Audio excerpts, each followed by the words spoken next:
आज के इस एक्सप्लेनर में हम डिकोड करेंगे पुरुष जनन तंत्र यानी मेल रिप्रोडक्टिव सिस्टम को। सच मानिए, बड़े शारीरिक अंगों से लेकर बिल्कुल माइक्रोस्कोपिक सेलुलर फैक्ट्रियों तक ये पूरा सिस्टम एक हाई-टेक मैन्युफैक्चरिंग और डिलीवरी मैकेनिज्म की तरह काम करता है। तो चलिए बिना किसी देरी के इसे गहराई से समझते हैं। इस पूरी चर्चा को मुख्य रूप से 4 हिस्सों में बांटकर देखेंगे। पहला, तंत्र का एक बेसिक परिचय। दूसरा, वृषण यानी टेस्टिस की अंदरूनी संरचना। तीसरा, शुक्राणुओं का पूरा ट्रांसपोर्टेशन रूट। और आखिर में ग्रंथियों और बाह्य जननेंद्रिय की भूमिका। तो सबसे पहले बात करते हैं भाग 1 की, तंत्र का परिचय। किसी भी सिस्टम को समझने से पहले उसकी लोकेशन जानना बहुत जरूरी है ना? तो ये पूरा मेल रिप्रोडक्टिव सिस्टम मानव शरीर के पेल्विस रीजन यानी श्रोणि क्षेत्र के बिल्कुल बीचों बीच स्थित होता है। इस पूरे सिस्टम के 4 मेन पिलर्स हैं: एक जोड़ा वृषण, कुछ सहायक नलिकाएं, विशेष ग्रंथियां और बाह्य जननेंद्रिय। दिलचस्प बात यह है कि ये चारों अलग अलग काम नहीं करते, बल्कि एक साथ मिलकर एक जबरदस्त कोऑर्डिनेटेड प्रोडक्शन और डिलीवरी नेटवर्क बनाते हैं। यही वो पूरी मशीनरी है जो जीवन की शुरुआत का बेस तैयार करती है। अब आगे बढ़ते हैं भाग 2 की तरफ, वृषण की संरचना। आइए अब उस जगह पर जूम इन करते हैं जहां इस पूरी प्रक्रिया की असल में शुरुआत होती है, हमारी प्राइमरी प्रोडक्शन साइट। वृषण शरीर की मेन बॉडी कैविटी के अंदर नहीं होते, बल्कि ये शरीर के बाहर एक सुरक्षित थैली जैसी संरचना में मौजूद होते हैं, जिसे वृषण कोश या स्क्रोटम कहा जाता है। अब सोचने वाली बात यह है कि प्रकृति ने इतने अहम अंग को शरीर के बाहर क्यों रखा? दरअसल इसके पीछे एक बहुत ही सॉलिड बायोलॉजिकल कारण है, और वो कारण है तापमान का कंट्रोल। जी हाँ, 2 से 2.5 डिग्री सेल्सियस। ये बाहरी लोकेशन वृषणों के तापमान को शरीर के नॉर्मल टेम्परेचर से करीब 2 से 2.5 डिग्री कम रखती है। सुनने में शायद यह मामूली सा अंतर लगे, लेकिन स्पर्मेटोजेनेसिस यानी शुक्राणु जनन की प्रक्रिया के लिए ये एकदम अनिवार्य शर्त है। इसके बिना प्रोडक्शन शुरू हो ही नहीं सकता। अगर इनके आकार की बात करें तो ये अंडे के आकार यानी ओवल शेप के होते हैं। लंबाई बस 4 से 5 सेंटीमीटर और चौड़ाई 2 से 3 सेंटीमीटर के आसपास। सुरक्षा के लिए हर एक वृषण एक बहुत ही सघन आवरण यानी एक डेंस कवरिंग से ढका रहता है, जो इस नाजुक अंग को हर तरह से प्रोटेक्ट करता है। अब जरा माइक्रोस्कोपिक लेवल पर चलते हैं, इस नंबर पर गौर करते हैं, 250। हर वृषण के अंदर कोई एक बड़ा सा खाली कमरा नहीं होता, बल्कि ये लगभग 250 छोटे छोटे कक्षों में बटा होता है। इन्हें वृषण पालिकाएं या टेस्टिक्युलर लोब्यूल्स कहते हैं। इस कमाल की इंजीनियरिंग से ही पता चलता है कि ये सिस्टम अंदर से कितना वेल ऑर्गेनाइज्ड है। इन 250 पालिकाओं में से हर एक के अंदर 1 से 3 बहुत ज्यादा मुड़ी हुई नलिकाएं होती हैं। इन्हें शुक्रजनक नलिकाएं या सेमिनिफेरस ट्यूब्यूल्स कहा जाता है।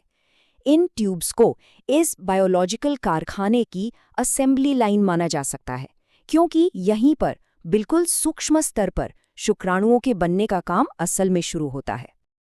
अब यहाँ जो चीज़ सच में बहुत इंटरेस्टिंग है, वो है काम का बंटवारा। इन नलिकाओं के अंदर मुख्य रूप से 2 तरह की कोशिकाएं होती हैं। एक तरफ है नर जर्म कोशिकाएं यानी हमारे वर्कर्स, जो मियोसिस के जरिए एक्टिवली शुक्राणु बनाते हैं, और दूसरी तरफ है सर्टोली कोशिकाएं, जिन्हें हम केयर टेकर्स कह सकते हैं। ये केयर टेकर्स विकसित हो रहे शुक्राणुओं को पोषण और पूरा सपोर्ट देते हैं। अब बात करते हैं नलिकाओं के बाहर की उस खाली जगह की जिसे इंटरस्टिशियल स्पेस कहते हैं। इसी जगह पर लेडिग कोशिकाएं पाई जाती हैं। इनका काम सीधे तौर पर स्पर्म बनाना नहीं है, बल्कि पूरे सिस्टम के कंट्रोल रूम की तरह काम करना है। ये कोशिकाएं एंड्रोजन जैसे कि टेस्टोस्टेरॉन का निर्माण करती हैं। यही वो हार्मोनल सिग्नल्स हैं जो पूरे सिस्टम को चालू रखते हैं।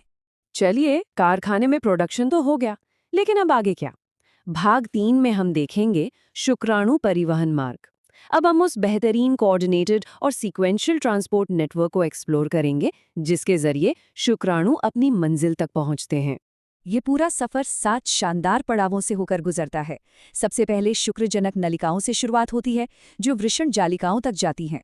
फिर शुक्रवाहिकाओं से होते हुए शुक्राणु एपिडिडिमिस यानी अधिवृषण में पहुंचते हैं, जो वृषण के ठीक पीछे मौजूद होता है।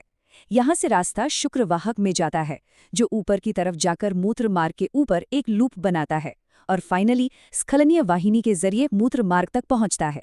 एकदम स्मूथ और नॉन स्टॉप एग्जिट रूट। अब आते हैं अपने आखिरी हिस्से पर, भाग 4, ग्रंथियां व जननेंद्रियां। यहाँ हम उन जरूरी तरल पदार्थों के बारे में बात करेंगे जो इस पूरी यात्रा में सपोर्ट सिस्टम का काम करते हैं, और उस डिलीवरी मैकेनिज्म को समझेंगे जो इस पूरी प्रोसेस को सफल बनाता है। सबसे पहले जरा इन सहायक ग्रंथियों की सटीक संख्या पर नजर डालते हैं। एक जोड़ा शुक्राशय यानी सेमाइनल वेसिकल्स, एक प्रोस्टेट ग्रंथि और एक जोड़ा बल्बोयूरेथ्रल ग्रंथियां। ये सटीक कॉम्बिनेशन ही वो जरूरी संसाधन मुहैया कराता है जिससे सिस्टम अपना काम पूरा कर पाता है। इन तीनों ग्रंथियों का जो मिला जुला स्राव होता है उसे सुक्रे प्लाज्मा या सेमाइनल प्लाज्मा कहते हैं। और ये कोई आम लिक्विड नहीं है, ये फ्रक्टोज, कैल्शियम और कुछ बहुत ही स्पेसिफिक एंजाइम से भरा एक कॉम्प्लेक्स बायोकेमिकल मिक्सचर है। यही प्लाज्मा शुक्राणुओं को इस लंबी यात्रा के लिए एनर्जी और मूवमेंट की ताकत देता है। इसी में बल्बोयूरेथ्रल ग्रंथियों के स्राव का एक बहुत ही स्पेसिफिक काम होता है। ये शिश्न को जरूरी ल्यूब्रिकेशन यानी स्नेहन प्रदान करने में मदद करता है। देखने में शायद ये एक छोटा सा सपोर्टिव फंक्शन लगे, लेकिन ये पूरी प्रजनन प्रक्रिया को आसान, सुरक्षित और घर्षण रहित बनाने के लिए एकदम क्रूशियल है। अब बात करते हैं बाह्य जननेंद्रिय यानी शिशन की। ये एक खास तरह के टिश्यूज यानी ऊतकों से बना होता है जो इसके उत्थान में मदद करते हैं। इसका मेन काम वीर्य सेचन यानी इंसेमिनेशन की प्रक्रिया को मुमकिन बनाना है। एक ऐसा बायोलॉजिकल डिलीवरी सिस्टम जिसे खास तौर पर इसी एक उद्देश्य के लिए डिजाइन किया गया है। और ये इस तंत्र की अंतिम संरचनाओं को बड़े ही स्पष्ट रूप से दिखाता है। शिश्न के बिल्कुल आखिर में जो थोड़ा उभरा हुआ हिस्सा होता है उसे शिश्न मुंड या ग्लैंड्स पेनिस कहते हैं, और ये एक बहुत ही ढीली त्वचा की परत से कवर रहता है जिसे अग्रछद या फॉरस्किन कहा जाता है। ये वो अंतिम कड़ियां हैं जो इस पूरे एनाटॉमिकल सिस्टम को पूरा करती हैं। तो आज के इस एक्सप्लेनर में हमने इस पूरी प्रक्रिया को डिकोड किया, तापमान के उस बारीक कंट्रोल से लेकर वर्कर और केयरटेकर सेल्स की गजब की टीम वर्क तक, पेचीदा नलिकाओं के जाल और एनर्जी देने वाले तरल पदार्थों तक। ये सब कुछ सोचने पर मजबूर कर देता है कि ये जटिल और एकदम सूक्ष्म प्रक्रियाएं मानव जीवन की नींव रखने के लिए आपस में इतनी परफेक्शन के साथ कैसे तालमेल बिठाती हैं। सच में ये अंदरूनी कारखाना जीव विज्ञान का एक जीता जागता चमत्कार है। विज्ञान के ऐसे ही अद्भुत रहस्यों को हमेशा एक्सप्लोर करते रहना चाहिए। आज के इस विशेष विश्लेषण में हम एक बेहद दिलचस्प विषय की गहराई में उतरने वाले हैं, स्त्री जनन तंत्र। ये पेल्विक रीजन यानी श्रोणि क्षेत्र में स्थित वे अद्भुत और जटिल संरचनाएं हैं जो असल में मानव जीवन के निर्माण की पूरी नींव रखती हैं। तो चलिए बिना किसी देरी के इस संरचनात्मक और कार्यात्मक सफर की शुरुआत करते हैं। इस चर्चा में हम एक बहुत ही तार्किक क्रम से आगे बढ़ेंगे। शुरुआत करेंगे प्राथमिक अंग यानी अंडाशय से, फिर अंडवाहिनी और अंडाणु के मार्ग को देखेंगे, उसके बाद गर्भाशय की विस्तृत संरचना, फिर बाह्य जननेंद्रिय तंत्र और आखिर में पोषण तंत्र यानी स्तन ग्रंथियों पर बात करेंगे। भाग 1, प्राथमिक अंग अंडाशय। हमारी ये यात्रा निचले उदर यानी लोअर एब्डोमेन से शुरू होती है, जहां अंडाशयों का जोड़ा इस पूरी प्रजनन प्रक्रिया का शुरुआती बिंदु है। इन्हें प्राथमिक जनन अंग क्यों कहा जाता है? इसका एक बहुत ही ठोस कारण है। इनका काम सिर्फ अंडाणु यानी फीमेल गैमीट का निर्माण करना ही नहीं है, बल्कि ये शरीर के लिए बेहद जरूरी स्टेरॉयड हार्मोन भी उत्पन्न करते हैं। मतलब ये एक साथ दो अहम जिम्मेदारियां निभा रहे हैं। अब अगर हम इसके आकार की बात करें तो ये सच में हैरान करने वाला है। जीवन की शुरुआत करने वाले इस अंग की लंबाई सिर्फ 2 से 4 सेंटीमीटर होती है। बिल्कुल सही सुना, बस इतना ही छोटा। लेकिन इतने छोटे आकार के बावजूद ये लिगामेंट्स के जरिए श्रोणि भित्ति और गर्भाशय से पूरी मजबूती के साथ टिका रहता है। अगर हम इसके भीतर की दुनिया को देखें तो ये और भी ज्यादा सुव्यवस्थित है। अंडाशय बाहर से एक पतली एपिथीलियम यानी उपकला से ढका होता है। इसके अंदर होता है ओवेरियन स्ट्रोमा। ये स्ट्रोमा भी बहुत ही शानदार तरीके से 2 हिस्सों में बटा होता है। बाहर की तरफ परिधीय वल्कुट या कॉर्टेक्स और बिल्कुल अंदर की तरफ आंतरिक मध्यांश या मेड्यूला। भाग 2, अंडवाहिनी यानी अंडाणु का मार्ग। अंडाशय से निकलकर अब ये जैविक रास्ता फैलोपियन ट्यूब्स की तरफ मुड़ता है, जिनमें से हर एक की लंबाई करीब 10 से 12 सेंटीमीटर होती है। यहाँ से अंडाणु की यात्रा 3 बहुत ही खास हिस्सों से होकर गुजरती है।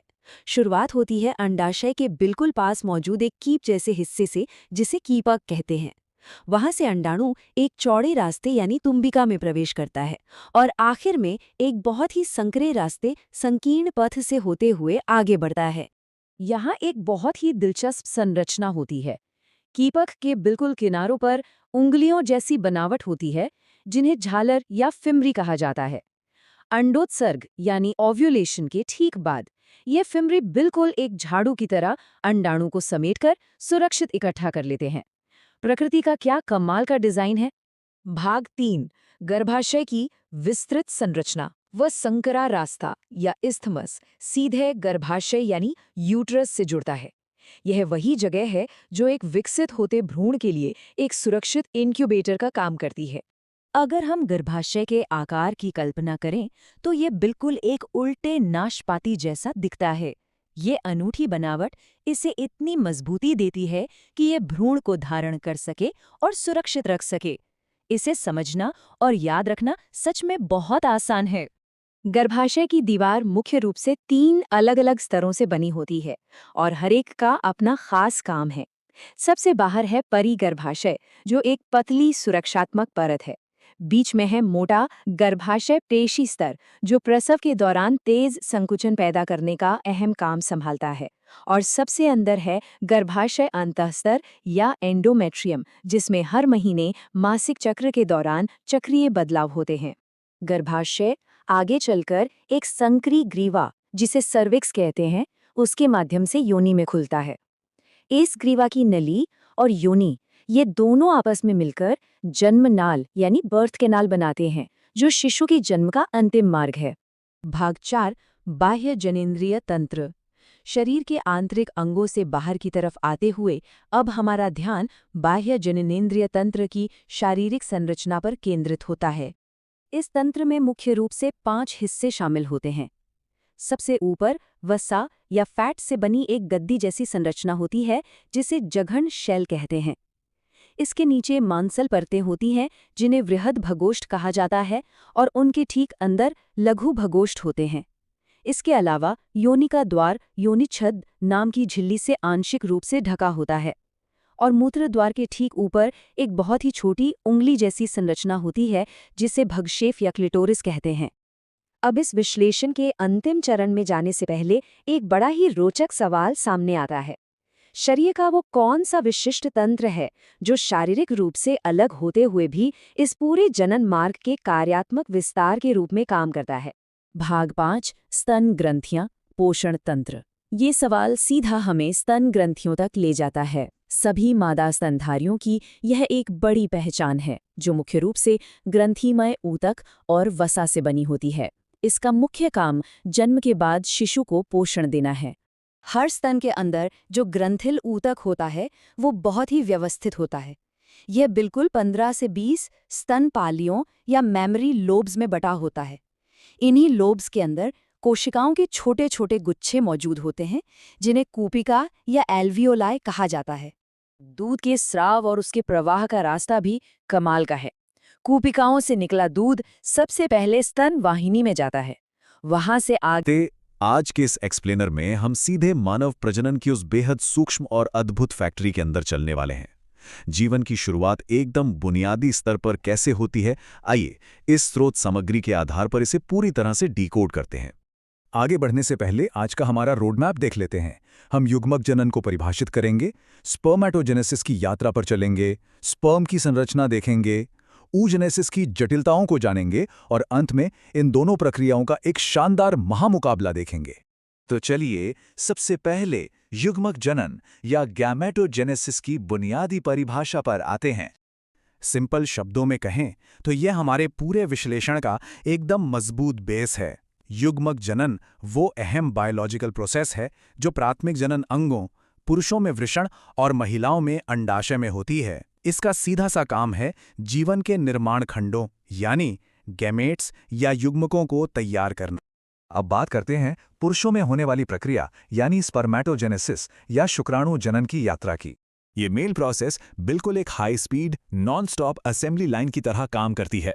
प्यूबर्टी से शुरू होकर ये लगातार चलती है।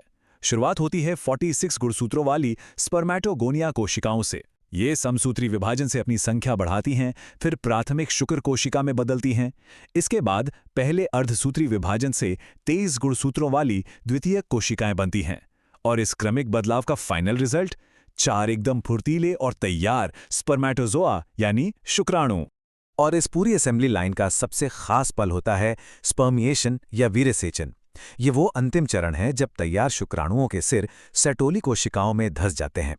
एक बार पोषण मिलने के बाद वे नलिकाओं से बाहर निकलने के लिए पूरी तरह से मुक्त हो जाते हैं। अब इस शानदार बायोलॉजिकल फैक्ट्री को चलाने वाले मैनेजरों से भी मिल लीजिए। हमारे हार्मोन्स GnRH मास्टर स्विच की तरह पूरी प्रक्रिया को शुरू करता है। फिर LH लीडिक कोशिकाओं पर काम करके एंड्रोजन को एक्टिवेट करता है और FSH सटोली कोशिकाओं को ट्रिगर करके पूरी प्रक्रिया का एकदम सटीक समन्वय करता है। अब जब हमने फैक्ट्री का काम देख लिया है तो जरा इस फाइनल प्रोडक्ट की शारीरिक संरचना पर भी नजर डालते हैं। इसे एक बेहद एडवांस माइक्रोस्कोपिक मशीन मान लीजिए, जिसके 4 मुख्य हिस्से हैं। सबसे ऊपर सिर, जिसमें अगुणित केंद्रक होता है। उसके नीचे एक छोटी सी ग्रीवा। फिर आता है मिडिल पीस, जो असंख्य माइटोकॉन्ड्रिया से भरा होता है। यह सच में एक पावरफुल इंजन है जो पूंछ की गति के लिए ATP एनर्जी जनरेट करता है। और अंत में पूंछ, जो इसे तैरने के लिए जरूरी गतिशीलता देती है। लेकिन इस मशीन का सबसे क्रिटिकल पार्ट है इसके सिर पर मौजूद एक्रोसोम। ये कोई साधारण हिस्सा नहीं है। इसके अंदर वो खास एंजाइम्स भरे होते हैं जो अंडाणुओं की बाहरी परत को भेदने का काम करते हैं। इस एंजाइम वाली टूल किट के बिना शुक्राणुओं की ये पूरी यात्रा बिल्कुल बेकार हो जाएगी। आइए अब फीमेल प्रोसेस यानी oogenesis या अंड जनन की जटिलताओं की ओर बढ़ते हैं। स्पर्मेटोजेनेसिस के विपरीत अंड जनन की टाइमलाइन वाकई हैरान करने वाली है। ये जन्म से पहले यानी भ्रूण अवस्था में ही शुरू हो जाती है, लेकिन फिर प्रोफेज 1 में आके ये बायोलॉजिकल प्रोसेस सालों के लिए एक लंबा पॉज बटन दबा देती है।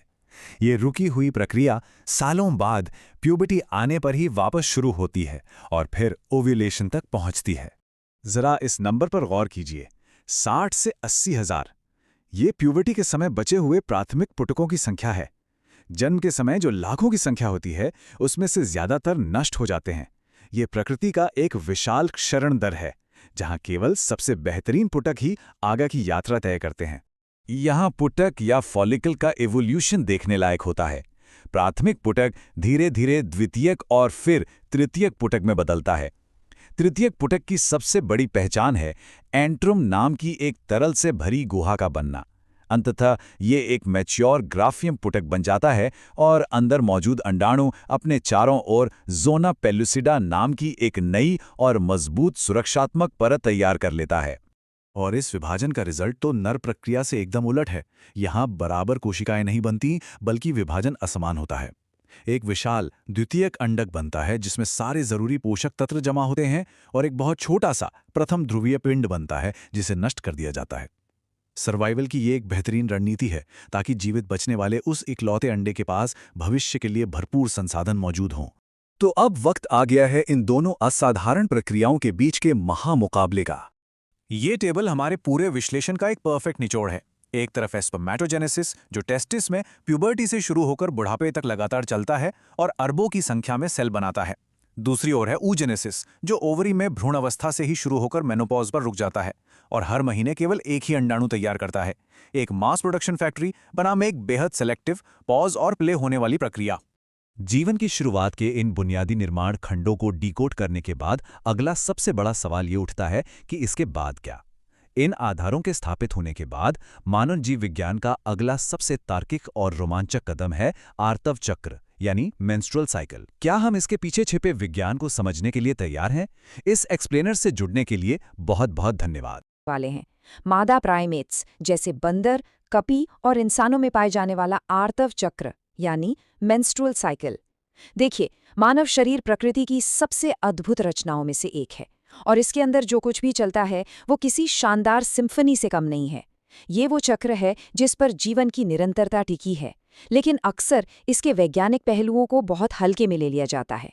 तो आज इस चर्चा के जरिए हम उन सभी परतों को हटाएंगे और शरीर के अंदर लगातार टिक टिक करने वाली इस शानदार जैविक घड़ी को बिल्कुल करीब से समझेंगे। ठीक है, आइए सीधे विषय में उतरते हैं। इस विश्लेषण में हम इस 28 से 29 दिन के अचूक अनुक्रम को 5 हिस्सों में बांटेंगे। एक जैविक घड़ी का परिचय, प्रारंभिक प्रावस्थाएं यानी आर्तव और पुटकीय, फिर मध्य और अंतिम प्रावस्थाएं, हार्मोन की भूमिका और आखिर में इसके रुकने के कारण। एक बहुत ही तार्किक प्रवाह है। तो चलिए शुरू करते हैं। भाग 1, एक जैविक घड़ी का परिचय। सबसे पहले उस मंच को समझना जरूरी है जहां ये सब घटित होता है, मादा शरीर। ये चक्र जीवन भर नहीं चलता, इसकी एक तय शुरुआत और एक निश्चित समाप्ति होती है। आइए इन सीमाओं को समझें। तो सबसे पहली टर्म है रजोदर्शन, जिसे अंग्रेजी में मिनार्की कहते हैं। यौवनारंभ यानी प्यूबर्टी के समय जब पहली बार ये चक्र शुरू होता है तो उस पहले अनुभव को रजोदर्शन कहा जाता है। ये एक स्पष्ट स्टार्टिंग लाइन है। बायोलॉजिकली देखें तो ये इस बात का संकेत है कि शरीर अब प्रजनन के लिए तैयार होना शुरू हो गया है, एक नए चरण की शुरुआत। और ये बहुत ही शानदार ढंग से दर्शाता है कि हर शुरुआत का एक अंत भी होता है। इससे रजोनिवृत्ति या मेनोपॉज कहते हैं। लगभग 50 वर्ष की उम्र के आसपास जब ये जनन चक्र हमेशा के लिए रुक जाता है तो उसे रजोनिवृत्ति कहा जाता है। यानी रजोदर्शन से लेकर रजोनिवृत्ति तक के इस पूरे सफर को ही प्रजनन आयु माना जाता है। अब जरा इस बात पर गौर करते हैं कि इन दोनों सीमाओं के बीच हर महीने आखिर होता क्या है। ये 28 से 29 दिन का पूरा क्रोनोलॉजिकल मैप है। इसे 4 साफ हिस्सों में बांटा गया है। दिन 1 से 5 तक आर्तव प्रावस्था, दिन 6 से 13 तक पुटकीय प्रावस्था, फिर आता है 14वां दिन जो बहुत खास है, अंडोत्संग प्रावस्था, और अंत में 15 से 28 दिन तक चलने वाली पीत प्रावस्था। अगर कोई रुकावट ना आए तो ये लूप हर महीने यूं ही चलता रहता है। भाग 2, प्रारंभिक प्रावस्थाएं, आर्तव और पुटकीय। चलिए टाइमलाइन के पहले आधे हिस्से पर जूम इन करते हैं। इसे पुरानी चीजों की सफाई और नए निर्माण के रूप में देखा जा सकता है। इस चक्र की शुरुआत होती है आर्तव प्रावस्था यानी मेंस्ट्रुअल फेज से, जो आमतौर पर 1 से 5 दिनों तक चलता है। यहाँ ध्यान देने वाली बात यह है कि ये फेज केवल तभी आता है जब पिछले चक्र में फर्टिलाइजेशन यानी निषेचन न हुआ हो। जब ऐसा होता है तो गर्भाशय की अंदरूनी परत, जिसे एंडोमेट्रियम कहते हैं, और उसकी रक्त वाहिकाएं टूटने लगती हैं। इसी टूटने की वजह से आर्तव स्त्राव होता है। सीधे शब्दों में कहें तो ये शरीर का पुरानी तैयारियों को साफ करने का अपना तरीका है। और जैसे ही ये सफाई पूरी होती है, शुरू होती है पुटकीय प्रावस्था, जो दिन 6 से 13 तक चलती है। अब इस दौरान गर्भाशय में 2 काम एक साथ हो रहे होते हैं। एक तरफ अंडाशय में प्राथमिक पुटक बड़े होकर एक परिपक्व ग्राफी पुटक या ग्राफियन फॉलिकल का रूप ले रहा होता है, और दूसरी तरफ गर्भाशय की वही परत जो टूट गई थी वो फिर से बनने और मोटी होने लगती है। मतलब शरीर अगले संभावित निषेचन के लिए फिर से कमर कस लेता है। भाग 3, मध्य और अंतिम प्रावस्थाएं। चलिए आगे बढ़ते हैं और देखते हैं कि ये सब कैसे एक क्लाइमैक्स तक पहुंचता है, जिसके बाद शुरू होता है एक लंबा इंतजार। दिन 14। सच मानिए ये कोई आम दिन नहीं है। 28 दिन के इस चक्र में ये एकदम बीच का दिन अंडोत्सर्ग प्रावस्था कहलाता है। इस दिन शरीर में LH सर्ज होता है, मतलब ल्यूटेनाइजिंग हार्मोन का स्तर अचानक छलांग लगाता है। इस जबरदस्त ऊर्जा से ग्राफियन पुटक फट जाता है और उसमें से एक अंडाणु या सेकेंडरी oocyte बाहर आ जाता है। बस इसी महत्वपूर्ण घटना को बायोलॉजी में अंडोत्सर्ग या ओव्यूलेशन कहते हैं। अंडोत्सर्ग के तुरंत बाद शुरू होती है पीत प्रावस्था या लूटियल फेज, जो 15 से 28 दिन तक चलती है। अंडाणु तो निकल गया, लेकिन उस फटे हुए ग्राफिक पुटक का क्या? खैर, वो एक नई संरचना में बदल जाता है जिसे कॉर्पस ल्यूटियम कहते हैं। ये बहुत ही एक्टिव हो जाता है और भारी मात्रा में प्रोजेस्टेरोन हार्मोन छोड़ने लगता है। ये प्रोजेस्टेरोन गर्भाशय की परत को बनाए रखने के लिए बहुत जरूरी है, ताकि अगर निषेचन हो जाए तो भ्रूण को एक सुरक्षित और गद्देदार जगह मिल सके। भाग 4, हार्मोन की भूमिका। अब तक जो भी बदलाव हमने देखे वो अपने आप नहीं होते। इस सिम्फनी के पीछे कुछ डायरेक्टर्स हैं और वो हैं हार्मोन। चलिए देखते हैं ये कैसे काम करते हैं। अब जो बात इस चार्ट में वाकई दिलचस्प है वो है इनका गजब का तालमेल। सबसे ऊपर LH और FSH हैं जो अग्रपीयूष ग्रंथि से आते हैं। इनका काम है पुटकों का विकास और 14वें दिन अंडोत्सर्ग कराना। फिर वो विकसित होते हुए पुटक खुद एस्ट्रोजन छोड़ते हैं जो गर्भाशय की टूटी हुई परत की मरम्मत करता है। और आखिर में कॉर्पस ल्यूटियम प्रोजेस्टेरॉन बनाता है जो उस परत को गर्भावस्था के लिए तैयार रखता है। ये बिल्कुल एक रिले रेस जैसा है जहां एक हार्मोन अपना काम खत्म करके तुरंत दूसरे को बैटन पकड़ा देता है। 28वें दिन के करीब आकर बायोलॉजी एक दोराहे पर खड़ी हो जाती है। यहाँ दो ही रास्ते हैं। अगर निषेचन हो जाता है तो कॉर्पस ल्यूटियम बना रहता है, प्रोजेस्टेरॉन का स्तर ऊपर रहता है और एंडोमेट्रियम भ्रूण को सपोर्ट करता है। लेकिन अगर निषेचन नहीं होता तो कॉर्पस ल्यूटियम धीरे धीरे खत्म हो जाता है। इसके जाते ही प्रोजेस्टेरॉन का स्तर अचानक गिरता है, एंडोमेट्रियम फिर से टूटने लगता है और दिन 1 का आर्तव स्राव फिर से शुरू हो जाता है। साइकिल पूरी तरह से रीसेट। भाग 5 चक्र रुकने के कारण। इस आंतरिक घड़ी को समझने के बाद अब उन बाहरी कारकों को देखना जरूरी है जो इस चक्र को रोक या बिगाड़ सकते हैं। यहाँ एक बहुत ही जरूरी सवाल उठता है, क्या आर्तव चक्र का न होना हमेशा गर्भावस्था का ही संकेत है? ये एक आम धारणा है, लेकिन क्या विज्ञान भी यही कहता है? इस पर विचार करना बहुत जरूरी है। तो महत्वपूर्ण बात यह है कि हालांकि गर्भावस्था चक्र रुकने का सबसे स्पष्ट कारण है, लेकिन ये इकलौता कारण बिल्कुल नहीं है। मानव शरीर बेहद संवेदनशील है। बहुत ज्यादा तनाव यानी हाई स्ट्रेस लेवल्स और खराब सामान्य स्वास्थ्य भी इस हार्मोनल सिम्फनी को पूरी तरह से बिगाड़ सकते हैं। मस्तिष्क और प्रजनन प्रणाली का ये नाजुक तालमेल दिखाता है कि हमारा शारीरिक और मानसिक स्वास्थ्य कितनी गहराई से जुड़े हैं। ये सोचने पर मजबूर करता है कि क्या ये जटिल तंत्र सिर्फ प्रजनन के लिए है या ये हमारे पूरे स्वास्थ्य का एक बड़ा बैरोमीटर भी है। इसी विचार के साथ ये एक्सप्लेनर यहीं समाप्त होता है। इस नए एक्सप्लेनर में आज हम जीवन की शुरुआत की एक बेहद दिलचस्प और सूक्ष्म यात्रा को डिकोड करने वाले हैं। ये यात्रा शुरू होती है इंसेमिनेशन यानी वीरसेचन से और खत्म होती है इम्प्लांटेशन यानी अंतरोपण पर। मेंस्ट्रुअल साइकिल के बाद की ये अगली सबसे क्रूशल स्टेज है। तो बिना वक्त गवाए चलिए इस अद्भुत बायोलॉजिकल सफर को करीब से समझते हैं। ठीक है, तो चलिए सीधे इसमें डाइव करते हैं। इस पूरी टाइमलाइन को हम 4 मुख्य पड़ावों में बांटेंगे। पहला, इंसेमिनेशन और एम्पुला तक का सफर। दूसरा, फर्टिलाइजेशन का जटिल प्रोसेस। तीसरा, बच्चे के जेंडर या लिंग निर्धारण का विज्ञान। और चौथा, क्लीवेज और यूट्रस में इम्प्लांटेशन। सेक्शन 1, वीरसेचन और वो अहम चेक पॉइंट। ये कोई मामूली सफर नहीं है, बल्कि रिप्रोडक्टिव सेल्स के बीच होने वाली एक बेहद हाई स्टेक्स रेस है। अब देखिए, फर्टिलाइजेशन कोई ऐसा इवेंट नहीं है जो बस यूं ही कभी भी हो जाए। इसके लिए परफेक्ट टाइमिंग चाहिए होती है। लाखों स्पर्म्स यानी शुक्राणु सर्विक्स से होते हुए बड़ी तेजी से आगे तो बढ़ते हैं, लेकिन यहाँ सबसे बड़ी बायोलॉजिकल शर्त यह है कि ओवम यानी अंडाणु और शुक्राणु दोनों को बिल्कुल एक ही समय पर एक ही जगह पहुंचना होता है। अगर ये एक साथ नहीं पहुंचे तो फर्टिलाइजेशन हो ही नहीं सकता। तो आखिर ये खास जगह है कौन सी? फेलोपियन ट्यूब का वो अहम हिस्सा जहां ये दोनों मिलते हैं उसे तुम्बिका या एम्पुला कहते हैं।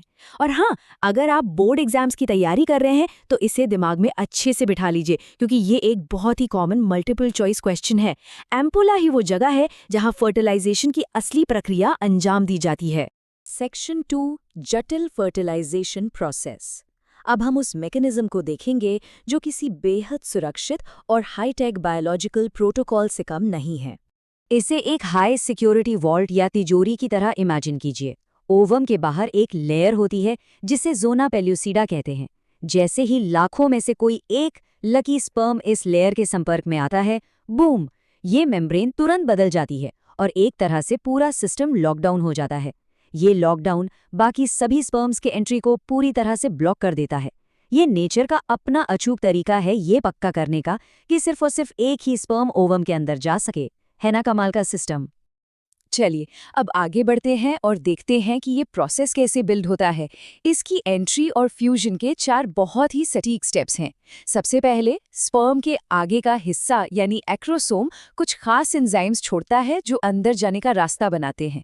जैसे ही एंट्री होती है, सेकेंडरी ओवोसाइट अपना दूसरा मियोटिक डिवीजन यानी अर्धसूत्री विभाजन पूरा कर लेता है। इसके बाद एक बड़ा ऊटेड और एक छोटी पोलर बॉडी बनती है और फाइनली स्पर्म और ओवम के हैप्लॉइड न्यूक्लियाई आपस में फ्यूज होकर एक डिप्लॉइड जाइगोट या युग्मनज बना देते हैं। यहीं पर जीवन की असल शुरुआत होती है। सेक्शन 3 शिशु का लिंग निर्धारण। अब हम जेनेटिक ब्लूप्रिंट की ओर मुड़ेंगे और क्रोमोसोम्स यानी गुणसूत्रों के एकदम प्योर मैथ्स को समझेंगे। जेनेटिक्स की बात करें तो माँ के पास हमेशा XX क्रोमोसोम्स होते हैं। इसका सीधा सा मतलब ये है कि माँ की तरफ से आने वाले हर ओवम में हमेशा X क्रोमोसोम ही होगा। वहीं दूसरी ओर पिता के पास XY क्रोमोसोम्स होते हैं, यानी पिता की तरफ से X या Y, दोनों में से कोई भी क्रोमोसोम आ सकता है। और ये हमें बहुत ही शानदार ढंग से दिखाता है कि प्रोबेबिलिटी कैसे काम करती है। पिता जो स्पर्म्स बनाते हैं उनमें ठीक 50% स्पर्म्स X क्रोमोसोम वाले होते हैं और बाकी 50% Y क्रोमोसोम वाले। ये बिल्कुल 50-50 का गणित है। अब इस कॉम्बिनेशन को डीकोड करते हैं। माँ का ओवम तो हमेशा X ही लेकर आएगा, राइट? अब अगर पिता का X वाला स्पर्म इस ओवम के साथ फर्टिलाइज करता है तो कॉम्बिनेशन बनेगा XX, यानी जन्म लेने वाली बच्ची होगी। लेकिन अगर पिता का Y वाला स्पर्म फर्टिलाइज करता है तो कॉम्बिनेशन बनेगा XY, जिसका मतलब है कि बच्चा लड़का होगा। तो कंक्लूजन क्या निकला? बायोलॉजिकल तौर पर देखें तो बच्चे का लिंग पूरी तरह से पिता के स्पर्म पर निर्भर करता है, न कि माँ पर। हमने अभी जो क्रोमोसोम का गणित देखा वो इस बात का एकदम सॉलिड प्रूफ है। ये एक ऐसा साइंटिफिक फैक्ट है जो समाज में सदियों से चले आ रहे कई सारे गलत मिथकों को हमेशा के लिए खत्म कर देता है। सेक्शन 4 क्लीवेज और यूट्राइन इम्प्लांटेशन। अब हम अपने फाइनल फेज में आ गए हैं जहां हम देखेंगे कि वो नया बना हुआ जाइगोट कैसे मल्टीप्लाई होता है और यूट्रस यानी गर्भाशय तक का सफर कैसे तय करता है। जैसे ही जाइगोट एम्पिला से यूट्रस की तरफ बढ़ता है, उसमें बड़ी तेजी से माइटोटिक सेल डिवीजन शुरू हो जाता है। इसी प्रक्रिया को क्लीवेज या विदलन कहते हैं। इसमें जाइगोट तेजी से बढ़कर 2, 4, 8 और फिर 16 सेल्स बनाता है, जिन्हें ब्लास्टोमियर्स कहा जाता है। जब ये 8 से 16 सेल्स का एक ठोस गुच्छा बन जाता है तो उसे मोर्यूला कहते हैं, और यही मोर्यूला आगे चलकर एक ब्लास्टोसिस्ट यानी कोरक पुटी में बदल जाता है। यूट्रस में लैंड करने से ठीक पहले ब्लास्टोसिस्ट के स्ट्रक्चर को समझना काफी अहम है। इसके 2 मुख्य हिस्से होते हैं। बाहर वाली लेयर को कहते हैं ट्रोफोब्लास्ट, जिसका काम है यूट्रस की दीवार से जाकर मजबूती से चिपक जाना, और इसके अंदर कोशिकाओं का एक गुच्छा होता है जिसे इनर सेल मास कहते हैं। यही वो इनर मास है जो आगे चलकर एक्चुअल एम्ब्रियो या भ्रूण में डेवलप होता है। और अब आता है फाइनल स्टेप, इम्प्लांटेशन यानी अंतरोपण। जैसे ही ट्रोफोब्लास्ट यूट्रस की दीवार से अटैच होता है, यूट्रस की कोशिकाएं बहुत तेजी से डिवाइड होने लगती हैं और ब्लास्टोसिस्ट को पूरी तरह से कवर कर लेती हैं। इस तरह ब्लास्टोसिस्ट यूट्रस के एंडोमेट्रियम लेयर में सुरक्षित रूप से धंस जाता है। ये इम्प्लांटेशन इस बात का सिग्नल है कि ये पूरी माइक्रोस्कोपिक जर्नी सक्सेसफुल रही है और यहीं से ऑफिशियली प्रेगनेंसी की शुरुआत होती है। इम्प्लांटेशन तो पूरा हो गया, लेकिन इस सफल शुरुआत के बाद आगे क्या? प्रेगनेंसी के आने वाले चरणों में भ्रूण के विकास और जन्म के दौरान विज्ञान के और कौन से अद्भुत चमत्कार हमारा इंतजार कर रहे हैं, ये सोचने वाली बात है। इसी सवाल के साथ हम आज का ये एक्सप्लेनर यहीं खत्म करते हैं। उम्मीद है आपको ये बायोलॉजिकल सफर मजेदार लगा होगा। जुड़ने के लिए बहुत बहुत शुक्रिया। आज हम जीवन के सबसे अद्भुत और माइंड ब्लोइंग सफर के बारे में बात करेंगे। सोचिए, एक छोटी सी सिंगल सेल और वहां से एक पूरा का पूरा नवजात शिशु। ये सिर्फ जज्बातों की बात नहीं है, इसके पीछे एक बेहद सटीक और एकदम हैरान कर देने वाली बायोलॉजी काम करती है। तो आइए मानव सगर्भता, भ्रूणीय विकास और जन्म के इस पूरे बायोलॉजिकल सीक्वेंस को आज स्टेप बाय स्टेप डिकोड करते हैं। इस सफर को आसानी से समझने के लिए हम इसे 4 हिस्सों में बांटेंगे। पहले प्लेसेंटा और जरूरी हार्मोन्स, फिर उन 9 महीनों का विकास, उसके बाद चाइल्ड बर्थ का एक्चुअल प्रोसेस, और आखिर में लैक्टेशन और शिशु की शुरुआती इम्यूनिटी। तो शुरू करते हैं पहले हिस्से से, प्लेसेंटा और ज़रूरी हार्मोन्स यानी लाइफलाइन कैसे बनती है। ये कहानी शुरू होती है इम्प्लांटेशन के बिल्कुल बाद, जहां माँ और भ्रूण के बीच एक अल्टीमेट बायोलॉजिकल ब्रिज तैयार होता है। अब इम्प्लांटेशन के बाद होता क्या है? ट्रोफोब्लास्ट पर उंगलियों जैसी कुछ आकृतियां उभरने लगती हैं, जिन्हें कोरियोनिक विल्ली कहते हैं। जब ये विल्ली और गर्भाशय के ऊतक आपस में जुड़ जाते हैं, बिल्कुल एक पजल के पीसेस की तरह, तब बनती है एक स्ट्रक्चरल और फंक्शनल यूनिट, जिसे हम प्लेसेंटा कहते हैं।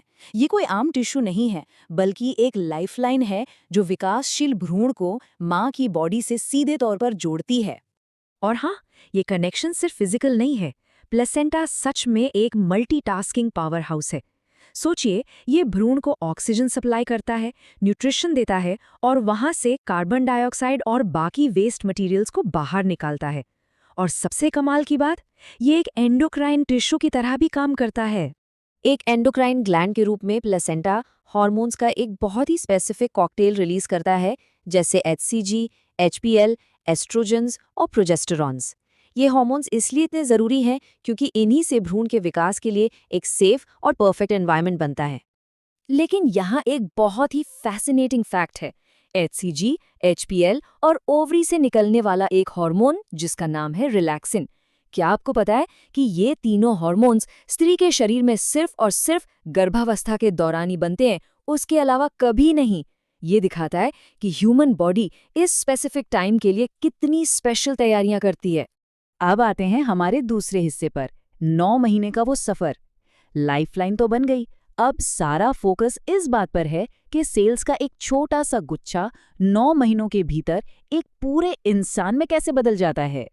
स्पेसिफिक ऑर्गन्स बनने से पहले इनर सेल मास खुद को 3 प्राइमरी लेयर्स में व्यवस्थित कर लेता है।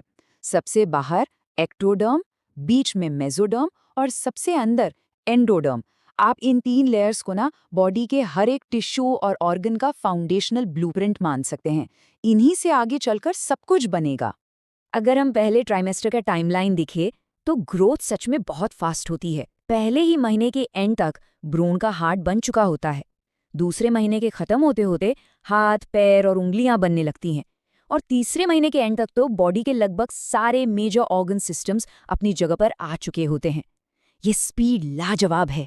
दूसरे और तीसरे ट्राइमेस्टर में ये डेवलपमेंट और रिफाइन होता है। 5वें महीने के दौरान शिशु की पहली मूवमेंट फील होती है और सिर पर बाल आने लगते हैं। 6ठे महीने तक पूरी बॉडी पर बहुत फाइन बाल और आई लैशेज यानी बरोनियां आ जाती हैं। और फाइनली 9वें महीने तक बेबी पूरी तरह से डेवलप होकर इस बाहरी दुनिया में कदम रखने के लिए एकदम तैयार होता है। तो इसके बाद आता है हमारा तीसरा हिस्सा, the mechanics of child birth. 9 महीने की ग्रोथ के बाद एक बहुत ही कॉम्प्लेक्स बायोलॉजिकल डोमिनो इफेक्ट शुरू होता है। चलिए समझते हैं कि ये कैसे काम करता है। इस प्रोसेस को साइंटिफिकली पार्ट्यूरेशन या प्रसव कहते हैं। आसान भाषा में समझें तो गर्भावस्था के अंत में आने वाले बहुत ही इंटेंस यूटेराइन कॉन्ट्रैक्शंस यानी गर्भाशय की सिकुड़न, इन्हीं पावरफुल मस्कुलर एक्शंस की वजह से एक फुली डेवलप्ड बेबी सुरक्षित रूप से बाहर आता है। पर सोचिए, ये सब शुरू कैसे होता है? इस कमाल के चेन रिएक्शन को फीटल इजेक्शन रिफ्लेक्स कहा जाता है। सुनकर थोड़ा अजीब लग सकता है, पर जन्म की शुरुआत का सबसे पहला सिग्नल खुद वो फुली डेवलप्ड बेबी और प्लेसेंटा ही भेजते हैं।